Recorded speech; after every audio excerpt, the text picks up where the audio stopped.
Doctor Mohammad Yunus একজন উদ্যোক্তা, ব্যাংকার, অর্থনীতিবিদ, রাজনীতিবিদ এবং সামাজিক সেক্টরের নেতা। বর্তমানে তিনি বাংলাদেশের অন্তর্বর্তীকালীন সরকারের প্রধান উপদেষ্টা। 8ই আগস্ট 2024 সালে তিনি এই পদে শপথ গ্রহণ করেন। চলুন দেখে নেয়া যাক তার সংক্ষিপ্ত জীবনী।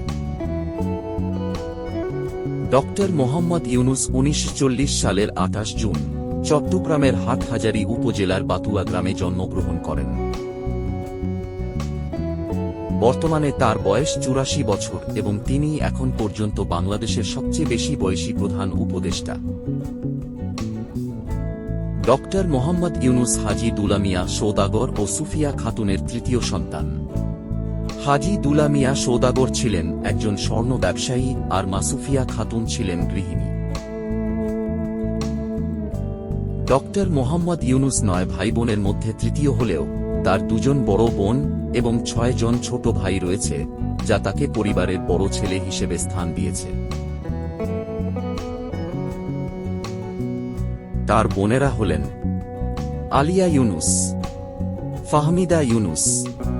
তার ভাইয়েরা হলেন মোহাম্মদ জাহাঙ্গীর, হোসেন ইউনুস, করিম ইউনুস, মোহাম্মদ ইদ্রিস ইউনুস, মোহাম্মদ ফারুক ইউনুস, মোহাম্মদ আসলাম ইউনুস, মোহাম্মদ আব্দুল ইউনুস।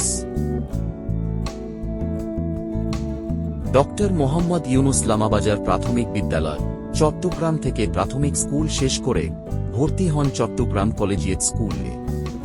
সেখান থেকে 1955 সালে মাধ্যমিক পর্যায়ে শেষ করেন এবং সেই সময় তিনি 39,000 শিক্ষার্থীর মধ্যে 16তম স্থান অর্জন করেন।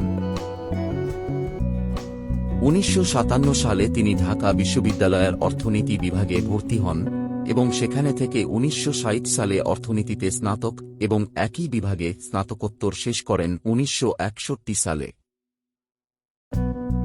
1965 সালে ফুল ব্রাইট স্কলারশিপে যুক্তরাষ্ট্রে যান এবং ভ্যান্ডারবিল্ট বিশ্ববিদ্যালয়ে অর্থনীতিতে পিএইচডি ডিগ্রি অর্জন করেন 1971 সালে।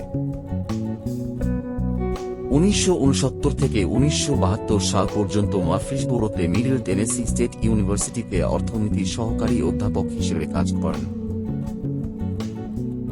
মুক্তিযুদ্ধের পর তিনি বাংলাদেশে ফিরে আসেন এবং নুরুল ইসলামের নেতৃত্বে সরকারের পরিকল্পনা কমিশনে নিযুক্ত হন।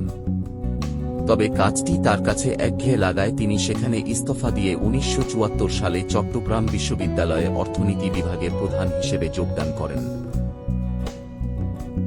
ব্যক্তিগত জীবন। 1967 সালে ইউনুস যখন ভ্যান্ডারবিল্ট বিশ্ববিদ্যালয়ে পড়াশোনা করছিলেন, সে সময় তিনি পরিচিত হন ভ্যান্ডারবিল্ট বিশ্ববিদ্যালয়ে রাশিয়ান সাহিত্যের ছাত্রী ভেরা ফরস্টেনকোর সাথে। তারা 1970 সালে বিবাহ বন্ধনে আবদ্ধ হন। ইউনুসের ভেরা ফরস্টেনকোর সাথে বিবাহ বিচ্ছেদ ঘটে 1979 সালে চট্টগ্রামে তাদের মেয়ে মনিকা ইউনুসের জন্মের কয়েক মাস পরেই, কারণ ভেরা দাবি করেন যে বাংলাদেশ একটি শিশু পালন করার জন্য ভালো জায়গা নয় এবং নিউ জার্সিতে ফিরে যান। ইউনুস 1980 সালে আফরোজি ইউনুসকে বিয়ে করেন। আফরোজি বেগম ম্যানচেস্টার বিশ্ববিদ্যালয়ে পদার্থবিজ্ঞানের একজন গবেষক ছিলেন।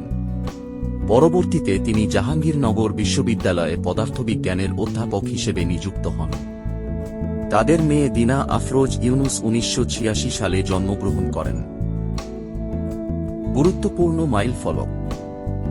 গরিব সম্প্রদায়ের সাহায্যে বিনা জামানতে ক্ষুদ্র ঋণ প্রদানের মাধ্যমে মাইক্রোক্রেডিট এবং মাইক্রোফাইন্যান্সের ধারণা তৈরি করেন। ইউনুস দারিদ্রতার বিরুদ্ধে তার সংগ্রাম শুরু করেন 1974 সালে বাংলাদেশে সংঘটিত দুর্ভিক্ষের সময়। তিনি বুঝতে পারেন স্বল্প পরিমাণে ঋণ দরিদ্র মানুষের জীবন মান উন্নয়নে অত্যন্ত কার্যকরী হতে পারে। সেই সময়ে তিনি গবেষণার লক্ষ্যে গ্রামীণ অর্থনৈতিক প্রকল্প চালু করেন। 1983 সালে গ্রামীণ ব্যাংক প্রতিষ্ঠা করেন, যা মাইক্রোফাইন্যান্স মডেলের বিপ্লব ঘটায়।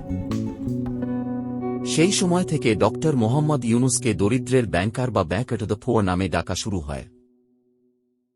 পুরস্কার ও সম্মাননা। নোবেল শান্তি পুরস্কার।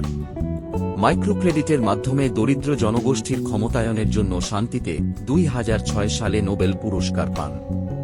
প্রথম বাংলাদেশী হিসেবে তিনি এই গৌরব অর্জন করেন, সেই সাথে বাংলাদেশকে বিশ্ব দরবারে সুপরিচিত করেন।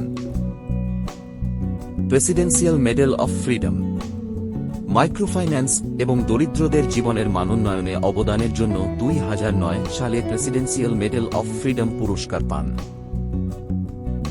Congressional gold medal. দারিদ্র্য বিমোচন এবং অর্থনৈতিক অন্তর্ভুক্তির জন্য 2010 সালে কংগ্রেশনাল গোল্ড মেডেল পান। World food prize. খাদ্য নিরাপত্তা এবং টেকসই উন্নয়নে অবদানের জন্য 1994 সালে ওয়ার্ল্ড ফুড প্রাইজ অর্জন করেন। King Abdul Aziz medal. মানবিক কাজ এবং দরিদ্রদের সহায়তার জন্য 2004 সালে কিং আব্দুল আজিজ মেডেল পান। র্যামন ম্যাগসাইসাই পুরস্কার। এশিয়ায় মাইক্রোফাইন্যান্স প্রবর্তনের জন্য 1984 সালে র্যামন ম্যাগসাইসাই পুরস্কারে ভূষিত হন। Prince of Asturias award for Concord. সামাজিক ঐক্য এবং দারিদ্র্য হ্রাসে অবদানের জন্য 1998 সালে Prince of Asturias award for Concord পুরস্কার পান। ইন্দিরা গান্ধী শান্তি পুরস্কার। শান্তি এবং উন্নয়নে অবদানের জন্য 1998 সালে ইন্দিরা গান্ধী শান্তি পুরস্কার পান। এছাড়াও তিনি আরও অনেক পুরস্কার ও সম্মানসূচক উপাধি পেয়েছেন। মোট সম্পদের পরিমাণ। ডক্টর মোহাম্মদ ইউনূসের সম্পদ সম্পর্কে প্রকাশ্যে সঠিক কোনো অনুমান নেই, কারণ তিনি আর্থিক লাভের পরিবর্তে সামাজিক উদ্যোক্তা ও দাতব্য কার্যক্রমে মনোনিবেশ করেছেন। তবে কিছু ওয়েবসাইটে তার আনুমানিক সম্পদ প্রায় $10 মিলিয়ন বলে উল্লেখ করা হয়েছে। বিশিষ্ট অবদান। সামাজিক ব্যবসার প্রবক্তা, যা সমাজের সমস্যা সমাধানে উদ্যোক্তাদের ভূমিকার উপর গুরুত্ব দেয়। ব্যাংকার টু দ্য পুয়ার 1999 সালে, creating a world without poverty 2008 এবং অন্যান্য গুরুত্বপূর্ণ বইয়ের লেখক। 30 উদ্যোগের নেতা, বিশ্বজুড়ে শূন্য দারিদ্র্য, শূন্য বেকারত্ব এবং শূন্য কার্বন নিঃসরণের লক্ষ্য স্থাপন। ডক্টর মোহাম্মদ ইউনূসের মাইক্রোক্রেডিট এবং সামাজিক উদ্যোক্তা কার্যক্রম বিশ্বজুড়ে দারিদ্র্য হ্রাসে গুরুত্বপূর্ণ ভূমিকা রেখেছে। তার অবদান কোটি কোটি মানুষের জীবন বদলে দিয়েছে। আশা করি তার হাত ধরে বাংলাদেশও বদলে যাবে, সেই সাথে এগিয়ে যাবে বিশ্ব দরবারে। Thanks for watching. Please don't forget to subscribe, like and comment.